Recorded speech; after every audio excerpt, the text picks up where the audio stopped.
This news is brought to you by Bajreshwari jewellers Karsog जिला मंडी।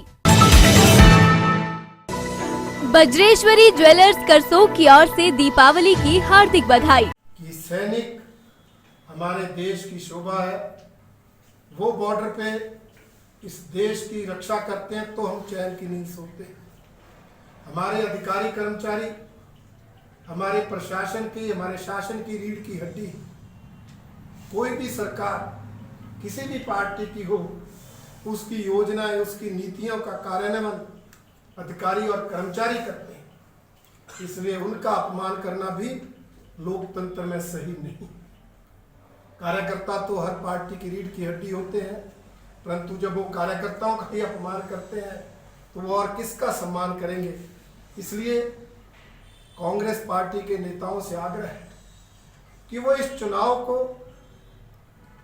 जो है अपनी उपलब्धियों के दम पर लड़े। भारतीय जनता पार्टी का मानना है हमारी हिमाचल प्रदेश में सरकार है, हमारी केंद्र में सरकार है, हम इस चुनाव को अपनी केंद्र और प्रदेश सरकार की उपलब्धियों पर लड़ना चाहते हैं। हमारा आग्रह कांग्रेस नेताओं से भी है, उनके प्रत्याशी भी पहले सांसद रहे, उनकी भी प्रदेश में सरकारें रही, वो अपनी सरकारों की उसमें की उपलब्धियां गिनाए। जब सांसद थे 10 साल, उस समय उन्होंने क्या किया इस संसदीय क्षेत्र के लिए, उसकी उपलब्धियां गिनाए। क्योंकि गिनाने के लिए कुछ नहीं है, बताने के लिए कुछ नहीं है। उपलब्धि तो क्या, उन्होंने तो 10 साल में जीतने के बाद कभी दौरा भी नहीं किया। इसलिए उस मुद्दे पर आने की बजाय वो इस तरह से कभी कारगिल युद्ध को मुद्दा बनाते हैं, कभी वो इस तरह से नाटी को मुद्दा बनाते हैं, कभी अधिकारियों कर्मचारियों को मुद्दा बनाते हैं। भारतीय जनता पार्टी मानती है कि हमारी केंद्र और प्रदेश सरकारों ने इस देश हित, प्रदेश हित, जनहित में बहुत ही सराहनीय काम किया है।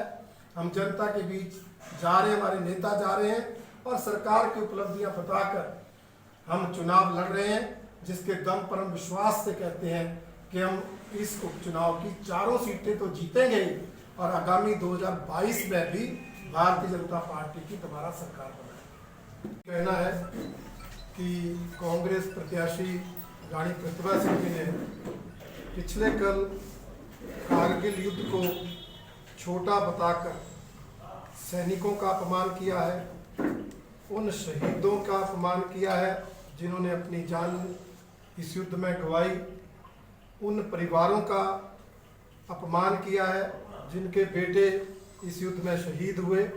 एक तरह से इस देश का अपमान उन्होंने किया है। और मैं ये कहना चाहूँगा कि इस बाई इलेक्शन में, चाहे वो मंडी लोकसभा का है, चाहे वो तीनों विधानसभा का है, कांग्रेस पार्टी के नेता इतने बौखला गए हैं अपनी संभावित हार को देखकर कि वो आए दिन हर वर्ग को अपमानित करते जा रहे हैं। कल उन्होंने सैनिकों का अपमान किया, शहीदों का अपमान किया। उससे पहले उनके बेटे ने अधिकारियों और कर्मचारियों का अपमान किया था, जब उनके बारे में उन्होंने अपशब्द कहे थे और सत्ता में आने पर उनको पटक पटक कर मारने की जो है धमकी दी थी। कर्मचारियों अधिकारियों का अपमान किया। इसी तरह से उनके विपक्ष के नेता हमारे पहाड़ की संस्कृति नाट्य की आलोचना करते हैं, और मैं मानता हूं नाट्य की आलोचना करना हमारे हिमाचल वासियों का अपमान है, समूचे उस जनसमूह का अपमान है जो नाट्य को अपनी संस्कृति पहनते। क्योंकि हमने पहले भी कहा, नाट्य जो है हमारी एकता का परिचय है, सामाजिक समरसता उससे झलकती है, भाईचारा उससे हमारी संस्कृति की पहचान है। उसकी आलोचना करके हमारे हिमाचल की जनता का अपमान करते। और पिछले कल एक वीडियो सामने आता है कि उनके प्रदेश अध्यक्ष अपने कार्यकर्ताओं से गाली गलौज कर रहे हैं।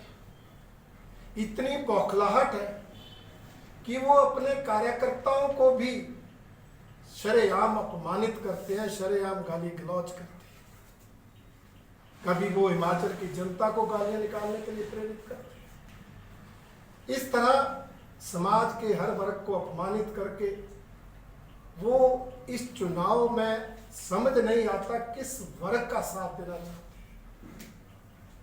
क्योंकि हार सामने दिख रही है, इसलिए बौखलाहट निश्चित रूप से उनके मन में है। प्रतिभा सिंह ने जो बयान फौजियों के बारे में दिया हुआ था कि कारगिल युद्ध कोई बड़ा युद्ध नहीं था, उसमें जो है ये सैनिकों ने क्या कर दिया, युद्ध छोटा हो या बड़ा हो, युद्ध युद्ध होता है। और दूसरा, जहां देश के 527 रणबांकुरों ने अपनी जान गंवाई, जिसमें हिमाचल के हमारे 52 जवान थे, तो क्या वो युद्ध श्रीमती प्रतिभा जी को क्या कम लगता था? तो हमें बड़ा दुख हुआ। और उसमें जो है हमारे जो भारतीय जनता पार्टी के प्रत्याशी ब्रिगेडियर खुशहाल जी, वो उस युद्ध के जो थे हीरो थे, वो उस यूनिटी को कंट्रोल कर रहे थे जिसने जो है कारगिल में जो है भारत का तिरंगा लहराया था। तो मैं श्रीमती प्रतिभा जी से यही चाहता हूँ कि अनशन बयान ना दें फौजियों के बारे में, और वो जो है ये जो उसने बयान दिया है कि फौज कुछ नहीं है, और वो जो है अपने ऐसे युद्ध तो अपनी भूमि के लिए हो जाते हैं, सो जाते हैं। लेकिन मैं ये कहना चाहूँगा कि रानी साहिबा, अगर वहाँ पे अगर हम टोपी लगा के ऊपर देखते हैं तो टोपी सिर के पीछे गिर जाती है, वो वैसी पहाड़ियाँ थी। और वहाँ पे जो उस टाइम का जो एटमॉस्फेयर था कि आदमी आप तो एक कदम भी नहीं उस जगह पे चलते हैं जहाँ की हमारे जो प्रत्याशी है जिन्होंने वहाँ पे कमांड की, अपने जवानों का हौसला बढ़ाया। तो मैं यही चाहूँगा कि कांग्रेस सांसद जो है अपने इस बयान के ऊपर लोगों से, जो हमारे पूर्व सैनिक हैं और उनके परिवार हैं, उनसे जो है माफी मांगे। मेरा इतना ही कहना है। बज्रेश्वरी ज्वेलर्स करसोग की ओर से दीपावली की हार्दिक बधाई। त्योहारों के खास अवसर पर आपके लिए लाए हैं 100% गुणवत्ता के साथ आकर्षक डिजाइन में गहनों की नई कलेक्शन, वो भी आपके बजट में, आपकी पसंद के अनुसार। आइए बनाएं इन त्योहारों को खास बज्रेश्वरी ज्वेलर्स के साथ। हॉलमार्क की गुणवत्ता, विश्वसनीय भरोसे के साथ बज्रेश्वरी ज्वेलर्स, मेन बाजार, करसोग, जिला मंडी। संपर्क करें 9810824225 या 7018161237 पर।